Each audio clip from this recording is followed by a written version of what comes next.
தனுர் ராசி மற்றும் லக்னக்காரர்களுக்கு இந்த ஆகஸ்ட் மாத பலன்கள் எப்படி இருக்கு? ஸ்டில் ராகு 3ஆம் இடத்துல இருக்கிறாரு. 4ஆம் இடத்துல வந்து சனி வக்ரகதியில இருக்காங்க. 3ஆம் இடம் ராகு என்ன பண்ணும்? தேவையில்லாத நட்புகள் மூலியமாக பிரச்சனைகள். ஸோ 3ஆம் இடம் அப்படிங்கிறது மறைவு ஸ்தானம் தான், ஓகேவா? அப்போ வந்து தெரியாத ஒரு நட்பு வைக்கும்போது என்ன ஆகும் அப்படின்னா, இந்த டிசம்பர்ல என்ன பண்ணுவாரு, ராகு மாறுவாரு, அதெல்லாம் வெளிவந்துடும். ஜாக்கிரதையா இருங்க. ஸோ 4ஆம் இடத்துல அப்படின்னு சொல்லக்கூடிய வந்து பாத்தீங்கன்னா 2, 3 அப்படின்னு சொல்லக்கூடிய சனி பகவான் 4ஆம் இடத்துல வக்ரகதி ஆகிறாரு.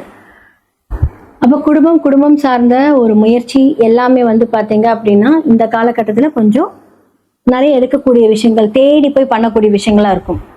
2. அடுத்தது வந்து பாத்தீங்க அப்படின்னா அந்த 4ஆம் இடத்துக்குரிய சனி பகவானை யார் பாக்குறாங்க அப்படின்னா உங்களுடைய லக்னாதிபதி எந்த இடத்துல இருந்து பார்க்கிறார்? 8ஆம் இடத்துல இருந்து அழகா பாக்குறாரு. ஃபர்ஸ்ட் ஆஃப் ஆல் வந்து லக்னாதிபதி 4க்குரியவரும் எங்க இருக்காரு அப்படின்னா 8ஆம் இடத்துல போய் உச்சமா இருக்காரு. இந்த காலகட்டத்தில் ஜாக்கிரதை. உங்களாலே வந்து பாத்தீங்கன்னா சில பிரச்சனைகள் அப்படிங்கிற விஷயம் வரும். ஆனா என்ன ஒரு விஷயம் அப்படின்னா கடன் அப்படின்னு சொல்ல விஷயங்கள்லாம் வந்து நான் சொன்ன ஆல்ரெடி 8 அப்படிங்கிறது தீரா கடன். உங்களாலே ஒரு கடனை வந்து அப்படியே பெருசா வாங்கி வச்சுட்டு உட்காந்துருப்பீங்க. அந்த பிளானிங் 1000 ரூபாய் செலவாகிற இடத்துல வந்து 15,000 ரூபாய்க்கு பிளானை போட்டு அந்த 15,000 ரூபாய்க்கு ஒரு 30,000 ரூபாய் கடன். நான் இங்க சொல்றது எக்ஸாம்பிள் தான். ஏன்னா இது தீரா கடன். அந்த இடத்துல யாரெல்லாம் போய் உட்காந்துட்டு இருக்காங்க? சூரியன் உட்காந்து இருக்காரு, புதன் இருக்காரு. ஸோ இப்ப வந்து என்ன அப்படின்னா ஒரு நெருக்கடிகள் பேங்க் மூலியமா. அப்போ வந்து 5, 12 அப்படின்னு சொல்லக்கூடிய செவ்வாய் அழகா பாதகாதிபதி வீடான புதன் வீட்டுல போய் அழகா ஸ்ட்ராங்கா உட்காந்துருக்காரு. புதனும் அங்கதான் இருக்காரு. அழகா அவரும் மாறிடுவாரு கடகத்துக்கு. அது வந்து உங்களுக்கு 8ஆம் இடம். 7 பாதகாதிபதி, 8 பிரச்சனை. இப்ப 7, 8 உங்களுக்கு தொடர்ந்து வருது இல்லையா?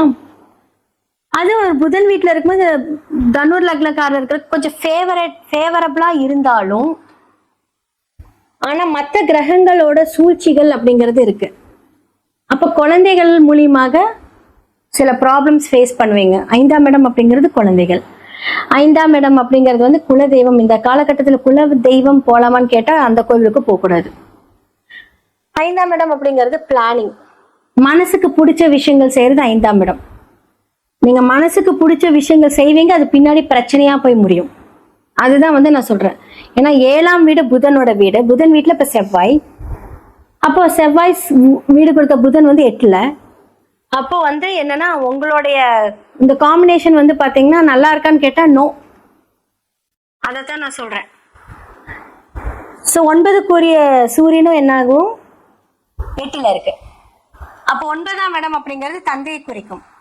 இந்த மாதத்துல உங்களுடைய தந்தையோட ஹெல்த் எல்லாமே கொஞ்சம் கவனமா பாத்துக்கோங்க. அவர் வெளியே போயிட்டு வர்றாருன்னா கொஞ்சம் பார்த்து போயிட்டு வர சொல்லுங்க. தேவையில்லாம ஏதாவது அடிபடுறது, அவருக்கான செலவுகள் இதெல்லாமே இருக்கும். ஸோ குழந்தைகளுக்கு ஏதாவது ஒரு செலவுகள், அது வந்து சுப செலவுகளா இருந்தா நல்லது. ஆனா அந்த செலவு எங்க போயிருக்கு? 7ஆம் இடத்துல போய் உட்காந்துருக்கு, புதன் 8ல இருக்கு. தேவையில்லாத செலவுகள் குழந்தைகள் மூலியமாக, 12ஆம் இடம் அப்படின்னு சொல்லக்கூடிய விஷயங்கள் மூலியமாகவும் விரயங்கள் ஏற்படும். அப்போ எக்ஸ்ட்ரீமான ஒரு லோன் வாங்கி அதுக்காக வந்து வட்டி மேல வட்டி, வட்டி மேல ஒரு குட்டி, இதெல்லாம் நீங்க வாங்கி வாங்கி வாங்கி அப்படியே ஒரு மாதிரி பெரிய பாறாங்கல் மேல உங்க தலையில வச்சு உட்காந்துருப்பீங்க. ஸோ பிசினஸ்ல வந்து பாத்தீங்கன்னா ஏதாவது ஒரு கட் ஆஃப் ஆயிருக்கும். ஏன்னா 7ஆம் இடத்துல செவ்வாய் அப்படிங்கும் போது என்ன அப்படின்னா பிசினஸ்ல வந்து பணம் வரும், பட் இருந்தாலும் வந்து அந்த செலவு ஓவரா இருக்கும்போது அதன் மூலியமாக ஒரு ஸ்ட்ரெஸ். அப்ப சில பேர் வந்து ரெகுலர்ல வந்து இந்த கந்து வட்டியெல்லாம் வாங்குவீங்க பாத்தீங்களா? அதெல்லாம் இந்த காலகட்டத்துல ஒரு செலவா போய் முடியும். இந்த காலகட்டத்துல திருமணம் வேண்டாம். இந்த மாதத்தில் லவ் பிரச்சனை அப்படிங்கிறது கொஞ்சம் ஓங்கி இருக்கும். சில பேருக்கு வந்து பிரேக்கப் ஆகக்கூடிய ஒரு நிலைமை இருக்கும். அன்வான்ட் ரிலேஷன்ஷிப்பை தேவையில்லாத வளர்த்துக்காதீங்க. இதுதான் மெயின் அலர்ட் உங்களுக்கு. ஏன்னா 3ஆம் இடத்துல ராகு வந்து பாத்தீங்க அப்படின்னா அந்த அந்த ரிலேஷன்ஷிப்பே வந்து ஒரு பேடா தேவையில்லாத சிந்தனைகளை சிந்திக்க வைப்பாரு. அப்ப இப்ப இருந்தே அதை வந்து கொஞ்சம் அலர்ட்டா கண்ட்ரோல் பண்ணிக்கோங்க. ராகு மாறும்போது பிரச்சனைகளும் வரும்.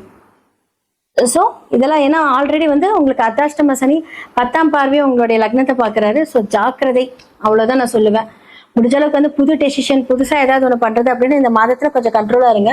பணம் வருது, அதை சேவ் பண்ணி வைங்க. கரெக்டா அந்த உங்களுடைய லோன்ஸ் எல்லாமே இது பண்ணுங்க. இப்ப நீங்க வீடு கட்டுறீங்க அப்படின்னா உங்களோட வீடு, இப்ப நீங்க செவ்வாய் அப்படிங்கிறது பூமிக்காரகன் வீடு, பெருசா ஒரு வீடு கட்டுறீங்க அப்படின்னா அந்த டாக்குமெண்டேஷன்ல ப்ராப்ளம், நினைச்சு பார்க்கக்கூடிய அந்த பணம் வராது. எக்ஸ்பெக்டேஷன் அமௌண்ட் வராது, அதுக்கான ஒரு ஸ்ட்ரெஸ் இதெல்லாம் இந்த காலகட்டத்தில் கொடுக்கும். முடிஞ்ச அளவுக்கு உங்களோட சுய ஜாதகத்தை பார்த்து அதை சரி செய்துக்கோங்க.